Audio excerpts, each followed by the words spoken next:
mananayang nagbigay karangalan sa universidad. Intramural 2012, nalalapit na. University Youth Camp, matagumpay. Aspecting ID, nakumpis ka. Sports balita. Air Force Phoenix at Pasargan, pagsasalpukan.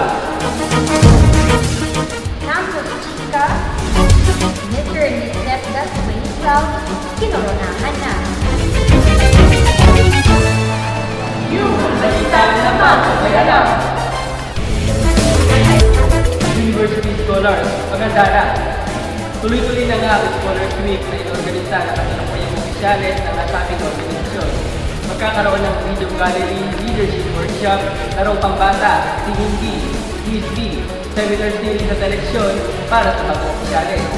Ito ay magaganap sa ika-15 hanggang sa ika-22 ng Pebrero kung saan ang napili nilang team ay giving back para maipakita ang kanilang pasasalamat sa universidad sa pagtulong sa kanila at kanilang pamilya. Mas inahabangan na. Wala na nga ang pagpapalak ng bawat universidad. Kaya naman marami na ang nag-aabang para dito. Inaasahan sa unang linggo ng Marso ito babansin at lahat ng mga nalalagay ng departamento ang makalat na nakalagay dito. Samantala, siguraduhin naman ang Superintendent Government na magiging matagumpay ang proyekto ito at hindi lamang ang kagandahang panlabas. Meron ang mga estudyante ng universidad hindi may mabubugarin pagdating sa pagkakataon ng paligid. Grupo ng mananaya, nagbigay karangalan sa universidad. Sa grupo ng estudyanteng mananaya, kampiyon, pagbati ang pinaaabot ng University of Makati sa Psychology Dancing Ambassadors of SBA na lumahok sa First Transit Street Dance Competition of the Psychology Association of the Philippines Junior Affiliate o mas kilala bilang DAUJA. Pinalaban nila ang iba't ibang grupo ng psychology students sa buong Pilipinas. Kaya naman proud na proud ang universidad sa karangalang binigay nila sa ating paaralan. Intramural 2012, nalalapit na. Iba'y galing at lahat. Ito ang inaasahan sa mga manlalaro na lalahok sa inaabangang Intramural 2012. Ang lahat ng mag-aaral ay nasa sumuporta at itaas ang pangalan ng kanilang college. Kailangan lamang mag-guide for certificate of registration sa mga namuno ng kanilang klase para makasali sa malaki. Magaganap ito sa University of Oregon simula sa 20 hanggang ika-25 Pebrero. University Youth Camp, matagumpay! Ikaw sa Universidad ng Makati ng isang Youth Camp na ginanap sa Highland Camp, Iba, Zambales, noong ika-8 at ika-9 ng Pebrero noong kasalukuyan. Ang nasabing Youth Camp ay may temang Avengers Summer Camp 2012 na pinamuluan ng kanilang Youth Camp Project head na si Janine Astrante ng 4KFK na kumukuha ng puntong Bachelor of Science in Marketing. Layunin ng Youth Camp na ito na patakasin ang ulan at spiritual aspeto ng mga marketing at salesmanship students at upang mahuhog natin ang pagkakaibigan ng mga ito sa pamamagitan ng team building activities. Checking ID, nakumpis ka.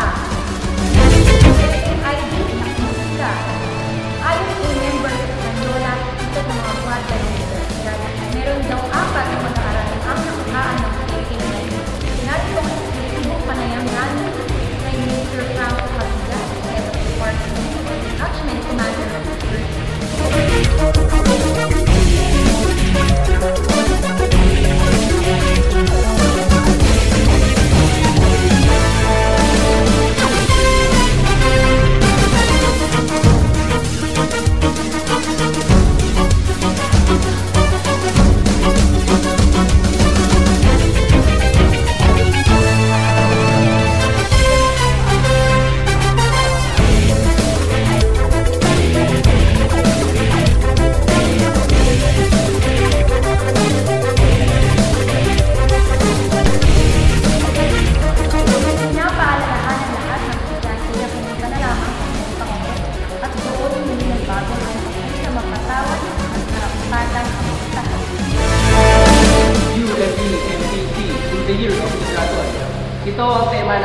General Assembly ng University of Makati Employees Multipurpose Cooperative sa mini theater ng ating meeting. Ito ay magaganap sa ika-4 ng Pebrero, ganap na Loob na binigay ng libreng kit. Naabutan na namin grupo ang mga estudyante na nagkakagulo sa harap ng ikalawang sali ng universidad. Ang dahilan pala nito ay ang pagbibigay ng university card ng loob sa mga estudyante ng Makati. Magpapatuloy ito hanggang sa buwan ng Mayo.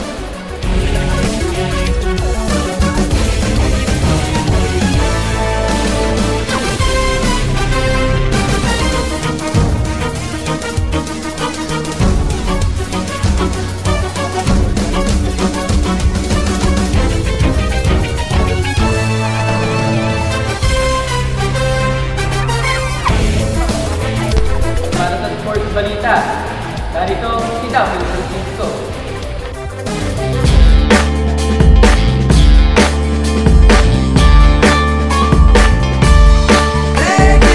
Begging you, put your loving hand out, baby. Begging you, put your loving hand out, darling. Riding high when I was king, played it hard and fast 'cause I had everything. Walked away, wondering, but easy coming, easy going, it would end. So every time I need you, let me go. Yes, Jason. Dito sa University Track Overfield magaganap ang pinag-aabangang paglalaban ng dalawang kupunan pagdating sa larangan ng football. Ito ay ang Air Force Team versus Qatar Cadets na siyang gaganapin sa araw linggo, ika-12 ng Pebrero sa ganap na 4:00 ng hapon hanggang 6:00 ng gabi. Inaasahang maraming marathon sa laro ito dahil magiging kalahusay ng sikat, Carlos Gilligan Messi at Great Archers United States. Inaanayahan ng United States ang lahat na manood at suporta ng mga Pilipinong matalaran. Ito po si Daphne Francisco para sa Sports Balita. Para sa Campus Chika, narito si Mary Jocelyn Charm Damo. Yellow diamonds in the light, and we're standing side by side as your shadow crosses mine.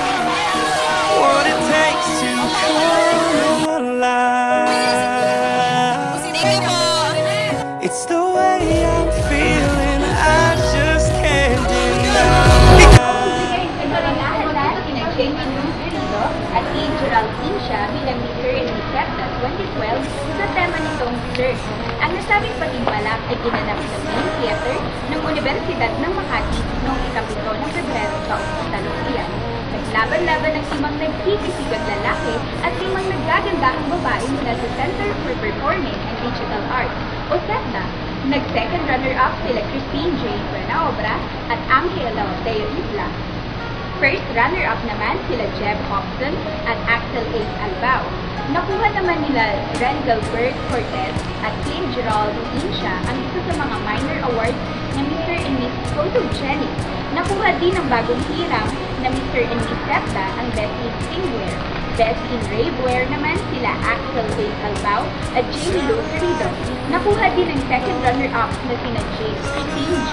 Buenaobra at Angelo Deo Isla ang Best in Resort Wear. Best in Talent si Clint Gerald Insha at Randall Bert Cortez at sina Angelo Deo Isla at Jamie Lou Garrido naman ang nakakuha ng huling minor award sa kategoryang Best in Formal Wear. This is Mary Charm Kim, the Campus Chika. Gotta let it go. At yan ang mga pangunahing balita na alam namin sa buong universidad. Ako si Aisel Sil. At ako naman, si Sulitao. At ito ang yung mga balita sa mga tunay alam. Ang walang alam, patay!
you could just pretend to be with her.